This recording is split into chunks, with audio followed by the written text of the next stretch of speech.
Middle east में लगातार सियासी संग्राम देखने को मिल रहा है। ईरान इजराइल जंग में अमेरिका की भी अब एंट्री हो चुकी है। अमेरिका ने इस दौरान न्यूक्लियर साइट्स पर बमबारी की है, जहां ईरान की 3 न्यूक्लियर साइट्स पर बमबारी की गई है। अब जो हालात हैं वो अब और भी ज्यादा तनावपूर्ण हो चुके हैं। हालांकि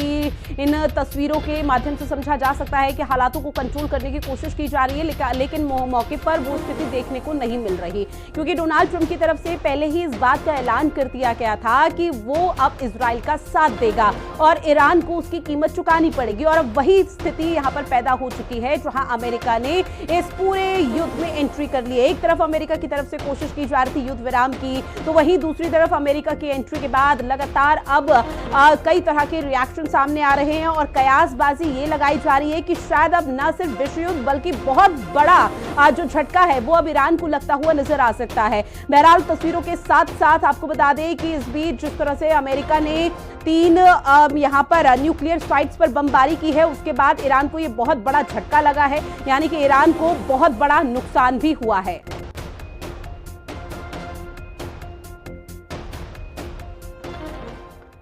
अगली बड़ी खबर, जहां अमेरिकी हमले पर राष्ट्रपति डोनाल्ड ट्रंप का बयान। अमेरिकी हमले पूरी तरह से सफल रहे हैं। डोनाल्ड ट्रंप ने कहा ईरान की 3 एटमी साइट पर हमला किया गया, जिनको ध्वस्त कर दिया गया। साथ ही डोनाल्ड ट्रंप ने कहा कि हम शांति चाहते हैं, संघर्ष नहीं। शांति नहीं तो विनाश होकर रहेगा और ईरान को इसकी कीमत चुकानी पड़ेगी। डोनाल्ड ट्रंप यही नहीं रुके, आगे उनकी तरफ से कहा गया कि ईरान अब हमले नहीं करेगा तो हमले भी नहीं होंगे। ईरान पिछले 40 साल से धमकी दे रहा था, ईरान को अब हर हाल में जंग खत्म करनी होगी। हालांकि ईरान की तरफ से जो स्टेटमेंट सामने आया वो ये कि अगर बातचीत यहां पर की जाती है तो हम बातचीत के लिए तैयार हैं, लेकिन फिलहाल जो अभी सिचुएशन वहां पर पैदा हो चुकी है मिडिल ईस्ट में, वो बेहद भयावह नजर आ पा रही है। क्योंकि अमेरिका की जब तक एंट्री नहीं हुई थी तब तक इजराइल और ईरान का ये मसला था, लेकिन अब जिस तरह से अमेरिका की एंट्री हुई है और 3 न्यूक्लियर साइट्स ध्वस्त कर दी है, उसके बाद राष्ट्रपति डोनाल्ड ट्रंप का ये बड़ा बयान सामने आना, उसके बाद माना जा सकता है कि अभी ये युद्ध और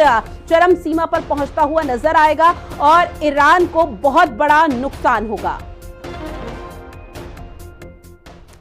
वहीं आपको बता दें कि इस पूरे मामले को लेकर अब तक जो रिएक्शन सामने आ रहे हैं उसमें तमाम तरह की चीजें कही जा रही है, लेकिन अब आने वाले समय में किस तरह की स्थिति रहेगी ये देखना बेहद महत्वपूर्ण रहने वाला है। क्योंकि मिडिल ईस्ट में लगातार कोशिश यही है कि किसी तरह से जो चीजें हैं वो ठीक हो जाएं। वॉर रूम में राष्ट्रपति डोनाल्ड ट्रंप ये तस्वीरें आपको दिखा रहे हैं, सोशल मीडिया पर भी बहुत तेजी के साथ वायरल हो रही है, जहां अब किस तरह से चीजें यहां पर क्लियर की जाती है, चाहे वो अमेरिका हो या इजराइल हो, उस पर पूरे देश की पूरे विश्व की नजरें टिकी हुई है। और ये तस्वीरें कल देर रात की है, जहां वॉर रूम में राष्ट्रपति डोनाल्ड ट्रंप को आप देख रहे हैं अपने प्रशासनिक अधिकारियों के साथ, और इसके साथ ही पैनी नजर बनाए हुए हैं कि इजराइल में अब तक क्या क्या हुआ और ईरान में अब तक क्या क्या हो रहा है। क्योंकि आने वाले समय में अमेरिका और भी यहां पर नुकसान ईरान को पहुंचा सकता है, क्योंकि अमेरिका की तरफ से पहले इस बात का ऐलान कर दिया गया था कि ईरान को कीमत चुकानी पड़ेगी और वो इजराइल का पूरी तरह से साथ देगा, और अब उसी का साथ लगातार अमेरिका दे रहा है, जिसके चलते ईरान के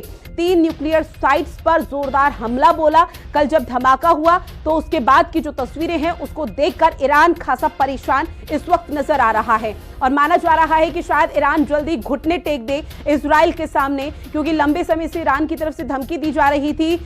वॉर की, और अब वो सिचुएशन देखने को मिल रही है जहां डोनाल्ड ट्रंप की तरफ से कहा गया कि हमले तभी रुकेंगे जब ईरान यहां पर गोलीबारी करना या फिर ईरान की तरफ से हमला नहीं किया जाएगा। क्योंकि अब बातचीत की बारी है और अब कोशिश ये है कि बातचीत के जरिए किसी तरह से ये पूरा मसला हल हो सके, लेकिन अभी जो सिचुएशन है वो फिलहाल मिडिल ईस्ट में आउट ऑफ कंट्रोल देखने को मिल रही है।